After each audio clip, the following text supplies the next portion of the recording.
was hot today morning, jumped out of bed and put on my best suit.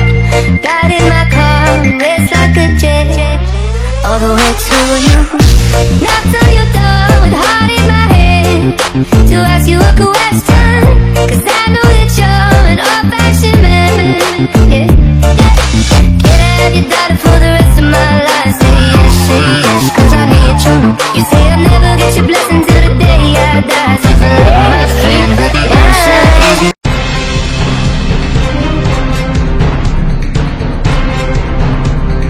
Abdullah Gronggong adalah seorang ulama tasawuf kelahiran Gronggong Pidi, yang mengembangkan ilmu tasawuf khususnya, untuk mempengaruhi sebuah revolusi dalam dunia Islam terutama di Aceh. Untuk prestasi ini, Abdullah sering dianggap sebagai pembawa pengaruh terhadap akhlak masyarakat khususnya di Gronggong.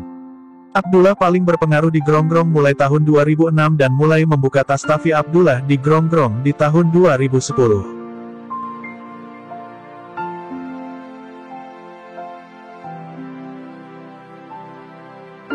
Sebelum menjadi ulama yang disegani masyarakat, Abdullah menghabiskan masa mudanya di pesantren untuk menimba ilmu agama.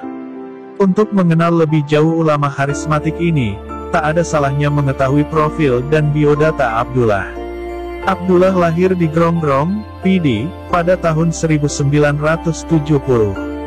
Abdullah menyelesaikan SD SMP di kota kelahirannya di Gronggong. Kemudian beliau menempuh pendidikan di Madrasah Diniyah yang dipimpin oleh Kiai Haji Maimun Amrizal, Simpang 3 Pidi. Abdullah sering menempuh perjalanan jauh sendirian, berkelana ke sejumlah tempat di Aceh. Ayahnya memberinya julukan, Sigam Batat, karena ia selalu menjauh dari orang tuanya sendiri. Dalam usia baru menginjak 15 tahun, Abdullah telah berniat pergi ke Banda Aceh. Ia melarikan diri dari rumah, tanpa diketahui ayahnya dan hanya pamit kepada abangnya di Mantaktari. Dari Mantaktari, Abdullah memulai perjalanan dengan bekal ongkos pemberian abangnya. Ia menempuh perjalanan melalui darat dengan singgah terlebih dahulu di Lawung berencana menemui kerabat satu suku dari ibunya untuk meminta tambahan ongkos.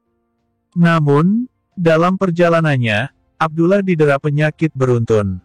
Ia ditimpa penyakit Cireit saat sampai di Guha 7.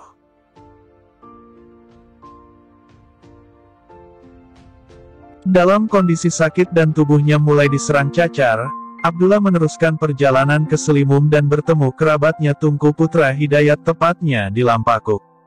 Setelah 2 minggu meringkuk menunggu kesehatannya pulih, kerabatnya memulangkan Abdullah ke Gronggong. Bekas luka cacar menyisakan bopeng di sekujur tubuhnya membuat Abdullah remaja minder dan dicemooh teman-temannya.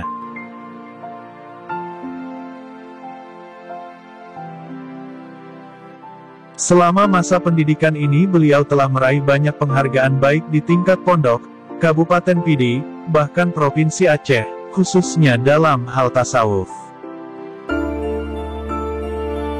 Di tingkat 2 aliyah bahkan pernah menjadi utusan termuda dalam program Daurah Tadribiyah dari Universitas IAIN Ar-Raniri di Banda Aceh. Beliau juga seringkali dilibatkan oleh pamannya Kiai Haji Mujibullah Garot atau yang sering disapa dengan nama Cik Panglima Bandeit, pendiri Dewan Dakwah Islam Aceh Kabupaten Pidi untuk terlibat dalam misi dakwah di wilayah Pidi. Menurut sejarah dulunya Abdullah merintis majelis taklim dari musola-musola yang jamaahnya tidak lebih dari 20 orang. Majelis tersebut beliau jalankan secara istiqomah hingga menjadi masyhur seperti saat ini.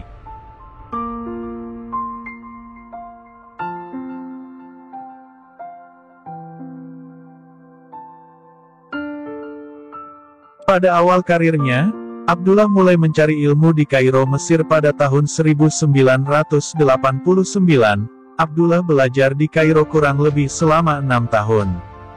Kemudian beliau pindah ke Yaman pada tahun 1995 untuk melanjutkan pendidikan agamanya di sana, khususnya dalam bidang ilmu tasawuf.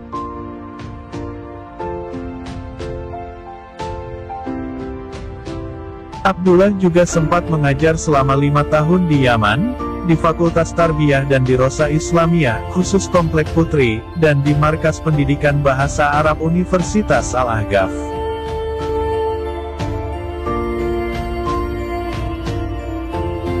Sebelas tahun Abdullah menimba ilmu di Yaman, akhirnya beliau kembali lagi ke Aceh pada tahun 2006. Karena pada saat itu kondisi pemuda-pemudi Aceh sangat jauh dari akhlakul karimah, lalu beliau mengajak murid-muridnya untuk membuka pengajian Abdullah, dan alhamdulillah berkat kegigihan beliau dalam mengajarkan ilmu agama, Aceh sekarang dikenal dengan daerah berakhlakul karimah, serta masyarakatnya penuh dengan keadaban, khususnya di Gronggong.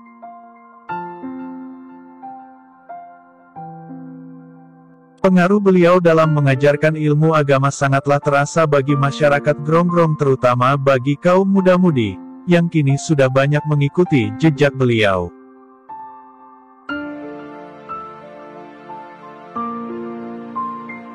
Kini murid-murid beliau telah tersebar di beberapa daerah di Aceh, dan beliau juga telah melahirkan beberapa murid senior seperti Iqbal Sagu, atau yang lebih dikenal dengan sapaan Tunku Simpangle, sekaligus merupakan murid pertama Abdullah.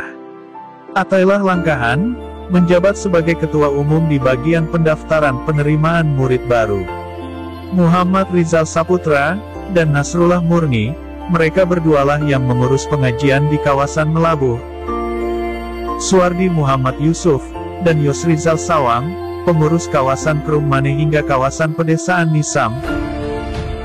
Toku Muhammad Rizki Akbar, atau Tunku Rayek, pengurus kawasan Lamlo dan sekitarnya.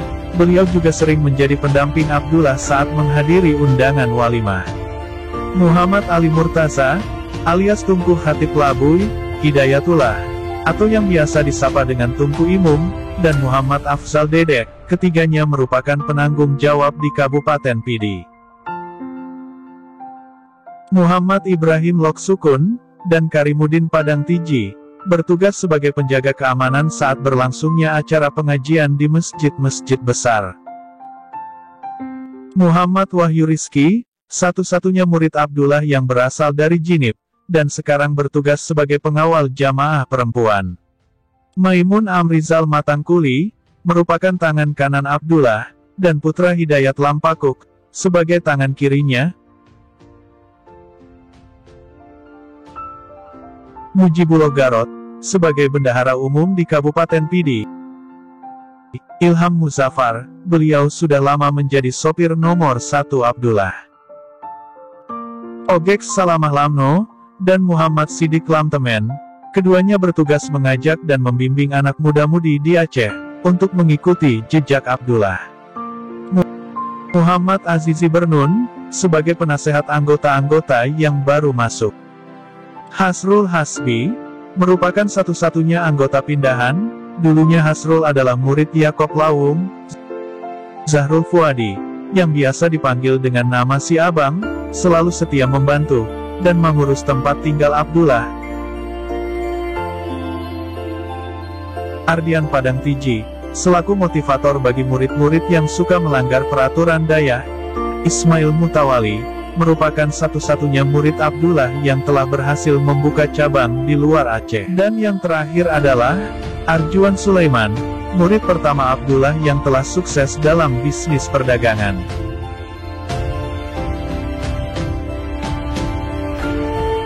Murid-murid Abdullah juga sering mengisi pengajian di tempat-tempat umum, seperti kedai-kedai kopi misalnya, seperti di Samalanga. Murid-murid beliau rutin mengisi pengajian kawalan anak muda di Warkop An-Nasuha, yang diikuti oleh santri-santri, dan penduduk seputaran Samalanga. Abdullah juga berharap kepada seluruh masyarakat Aceh, agar terus mengikuti pengajian yang diadakan di Menasah Kampung setiap malam Jumat.